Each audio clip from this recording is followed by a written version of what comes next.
welcome to my channel, The Love Tita Heart, the channel for the non-stop followers of Alden and Maine, who will serve as voice for those who cannot express their feelings for Aldab. Kamusta po kayo mga ka-non-stop? Good day po sa inyong lahat. Bago po tayo tumungo sa kaganapan kay Alden and Maine, please subscribe and hit the notification bell para ma-notify po kayo sa mga bagong video na i-upload ko. Salamat po! Happy at mga ka-Aldab, ipabangganap ni Alden Richards last Sunday, April 7, 2024 doing a test drive at the Manila International Auto Show kasama si Mama Ten. Dinumog na naman ang kagwapuhan ni Pambansang Bay Alden Richards sa Manila International Auto Show na ito. Habang very proud namang ipinost ni Daddy Bay ang matipunong larawan na ito. Side view na kuha ni Richard Jr. na nilagyan pa ni Daddy Bay na caption na, "Ano Dad, gusto mo dibdiban kita?" Si Daddy Bay ang nag-post, siya rin ang naglagay ng caption. Parang may pa-cryptic message doon sa unang sinabi. "Ano Dad, sa bagay nalalapit na ang Father's Day, month of June." Samantala, bukod sa physical fitness na ika nga ni Alden ay may beneficial sa kanyang health, kaya kasama ito sa kanyang routine, ay meron din pala siyang pinaghahandaan kung bakit lagi siyang may Sunday morning run sa Makati. Inamin ni Alden na matagal na rin pala niyang ninanais na tumakbo at mapasama sa isang half marathon. At sabi nga niya may magaganap sa October 24, 2024 sa Rome, Italy na half marathon na kanyang pinaghahandaan. Kaya pala mapapansin na every Sunday morning ay tumatakbo si Alden at pansin din na dumadagdag ang kilometro na kanyang tinatakbo. At inaabot din si Alden ngayon ng 1 oras continuous sa kanyang bawat pagtakbo at more than 10 km na rin ang inaabot nito. The half marathon or 21.0975 km race is viewed as milestone for all new runners who would like to give themselves a greater challenge after competing in 10 km events. Sabi nga ng mga eksperto, mahalaga at kailangan na sumasailalim sa health examination, paying particular attention to heart screening assessments. Ito ang highly recommended para sa mga runners bago magsagawa ng training. For sure, ginawa naman ito ni Richard Jr. At ang lahat na ating nasasaksihan na kanyang ibinabahagi ay mga bagay na mahalaga at kailangan niya sa kanyang training at paghahanda. Sabi nga ng mga eksperto, kailangan ang 3 times to 4 weeks time at kayang tumakbo ng at least 30 minutes ng dire-diretso. Ang mga runners na nakakumpleto ng 10 km race ay pinaniniwalaan na physically and mentally fit na kailangan sa mas mahabang distansya sa pagtakbo. Kaya pala siniseryoso ni Alden ang pagtakbo bukod pa sa pag-workout dahil may nais na naman siyang makamit na isa sa kanyang mga pinapangarap. Masasabing isang milestone or makabuluhang kaganapan ang tinatarget na makamit ni Richard Jr. sa kanyang buhay. Samantala, sinasabing ang noontime show na pinanggalingan ng Aldab ay sanhi ng pagkakaroon ng emergency meeting ng isang media company at ng network na siyang tahanan ngayon ng naturang noontime show.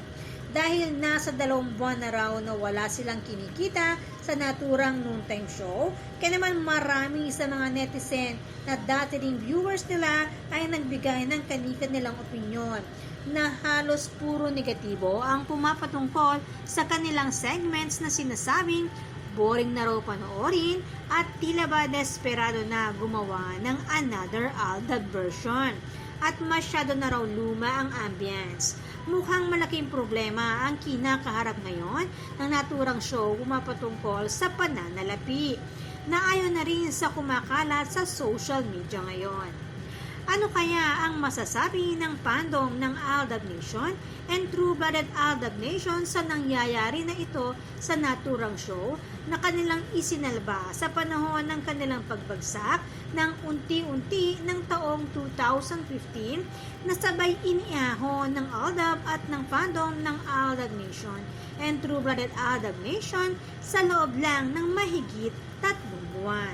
At makalipas ang mahigit lang 2 taon, ay biglang binaliwala ang fandom at binuwag ang Aldab.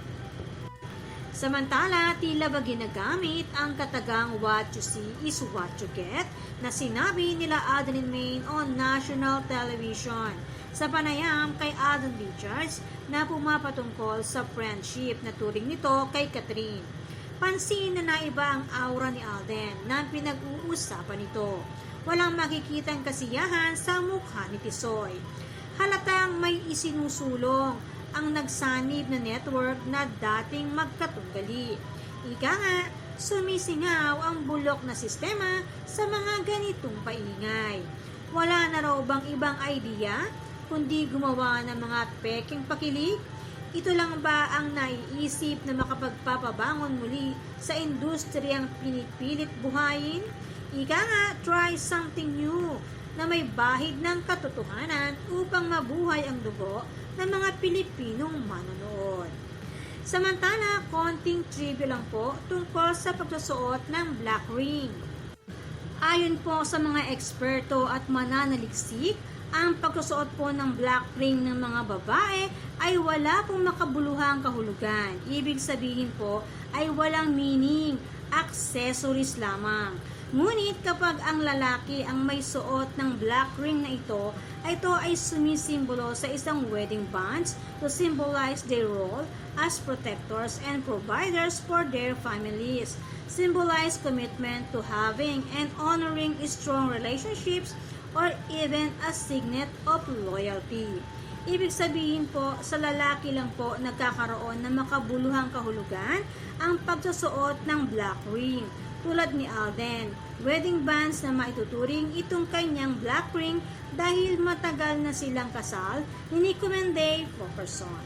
Ang kay Catherine po ay pang showbiz lamang para may pag-usapan at ikabit sa pangalan ni Alden Richards.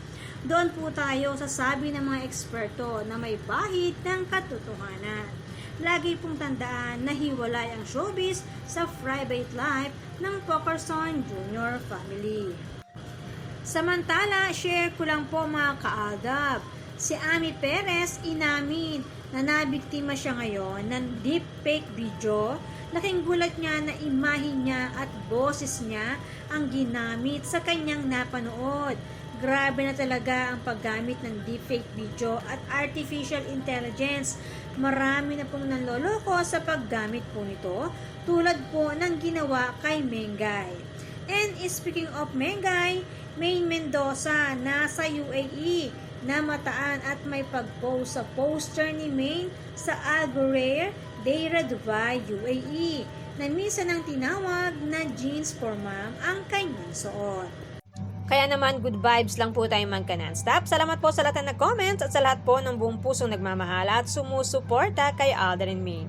Salamat po sa lahat ng subscribers. Shout out po sa inyong lahat. Thanks and God bless everyone! Salamat po sa lahat na comment. Shout out po sa inyong lahat. Sorry po, hindi ko na po kayo iisa-isahin. Sobrang dami po ninyo. Patunay lamang po ito na talagang lumalakas lalo at sumisigla ang buong fandom sa ganitong pagkakataon. Salamat po sa inyong lahat. Aldab lang ang malakas. Hangad ko po ang magandang kalusugan para po sa inyong lahat. Salamat po Aldab Nation and True-Blooded Aldab Nation. Thanks, stay safe, and God bless everyone!